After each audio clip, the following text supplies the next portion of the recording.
हमारे अकाबरीन, हमारे सियासी रहनुमा, हत्ता के जर्नलों तक भी यूनिवर्सिटीज़ में जाते हैं, तलबा के साथ उनका इंटरेक्शन होता है, उनके सवाल लेते हैं, उनके जवाब देते हैं।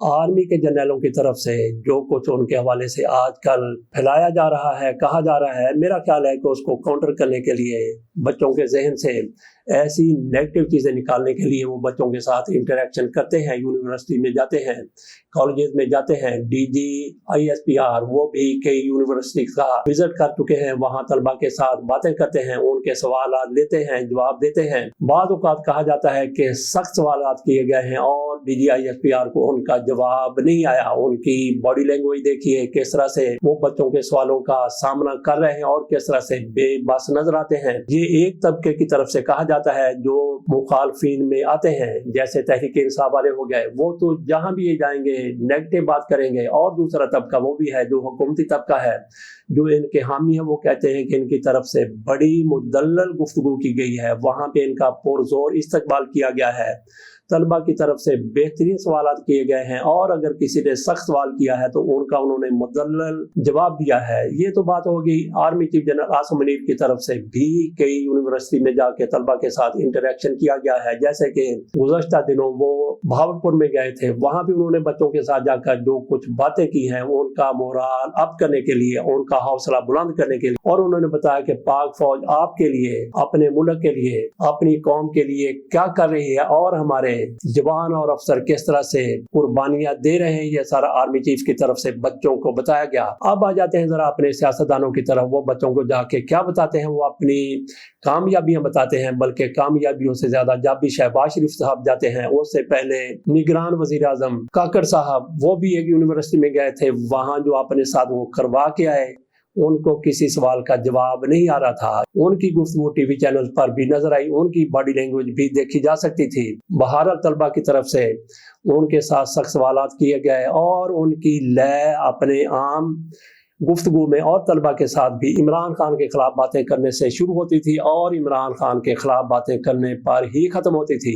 इसी तरह से मियाँ नवाज शरीफ साहब, मियाँ शहबाज शरीफ साहब, आसफ अली जरदारी, बिलावल भुट्टो जरदारी, मरियम नवाज शरीफ साहिबा, ना सिर्फ ये कि तालीमी इदारों में अगर कभी जाते हैं, जहाँ कहीं भी जाते हैं, इमरान खान के खिलाफ इनकी गुफ्तगू शुरू होती है और इमरान खान के खिलाफ बातें करते ही इनकी गुफ्तगू का खात्मा होता है, एंड होता है, इख्तिताम होता है। मरियम नवाज शरीफ साहिबा तो हालिया कुछ दिनों में कई यूनिवर्सिटी में गई, कई कॉलेजेस में गई, वहां पे जाके इमरान खान के हवाले से ही बात करती थी कि इन्होंने देखे किस तरह से नौजवान नस्ल को गुमराह किया है, और उनके खिलाफ ही उनकी बात शुरू होती थी, उनके खिलाफ ही उनकी बात खत्म होती थी और वहाँ पे अपनी कामयाबियां बताया करती थी। तालीम के लिए, बच्चों के लिए जो कुछ उनकी हुकूमत कर रही है वो तलबा को जाके, तालबात को जाके बताया करती थी और कई तालबात के साथ इतना वो ज्यादा करीब होती कि उनको जफ्फी डालती और कई मिनट तक ये मुआनका जारी रहता था। बात हम कर रहे थे कि तलबा के साथ हमारे हुक्मरान जाके क्या बातें करते हैं और क्या बातें करनी चाहिए।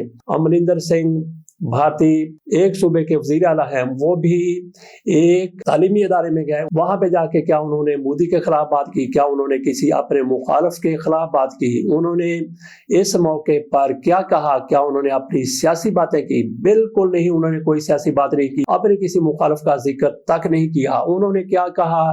उन्होंने जो कुछ कहा हमारे हुक्मरानों के लिए भी वो एक सबक है। क्या अपने बच्चों के साथ जाके क्या बात करनी है, उनको क्या बताना है, उनको क्या सिखाना है, उनको अपने बारे में क्या बताना है कि हमने आपके लिए क्या किया है, हमने आपके लिए क्या छोड़ा था, हमने आपके लिए क्या छोड़ा है, और हमारे आबा व अजदाद, हमारे बड़े हमारे लिए क्या छोड़ के गए थे, जो कुछ वो हमारे लिए छोड़ के गए थे क्या वो हमने आप तक पहुंचा दिया है। उन्होंने बड़े तअस्सुफ का, बड़े अफसोस का इजहार किया। उनकी तरफ से क्या कुछ कहा गया आपके सामने रख देते हैं और इनके लिए भी सबक होगा, हमारे लिए भी सबक होगा कि बड़े जब बच्चों से मिलते हैं तो उनके साथ क्या बात करते हैं, क्या बात करनी चाहिए। आइए मुलाजा कीजिए कि अमरिंदर सिंह ने बच्चों से बात करते हुए क्या कहा। बेटा तुहाडी मेहरबानी तुसां बुलाया, पर मैं खुशी ते मान नहीं महसूस कर रहा। मैं एक शर्म का एहसास लैके तुहाडे सामने पेश हो रहा। वो शर्म किहड़ी गल दी है कि जिहड़ी साडे बाप दादे परदादे ने सानू विरासत दित्ती सी वो असी तुहाडे वास्ते सांभ के नहीं रख सके। जदों असी छोटे से 8 ਫੁੱਟ ਤੇ ਖੂਹ ਚੋਂ ਪਾਣੀ ਨਿਕਲ ਆਉਂਦਾ ਸੀ, ਹੁਣ 350 ਫੁੱਟ ਤੇ ਚਲਾ ਗਿਆ। ਤੁਹਾਡੇ ਬੱਚੇ ਅੱਗੋਂ ਕੀ ਕਰਨ?